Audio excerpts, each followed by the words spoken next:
Imbis crankcase lang natanggalin namin kasi ipapalitan ng oil pump, hindi na yung mahugot. Kailangan patanggalin ng transmission. Ayan, tapos ang tornilyo sa likod.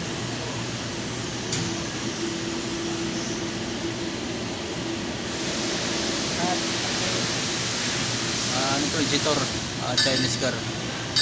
Pag baba nyo ng oil pan, baba nyo na yung transmission.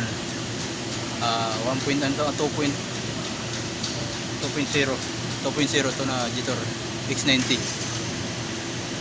Ito ang nangyari. Kailangan walang tagas to kasi umagas, baba na naman.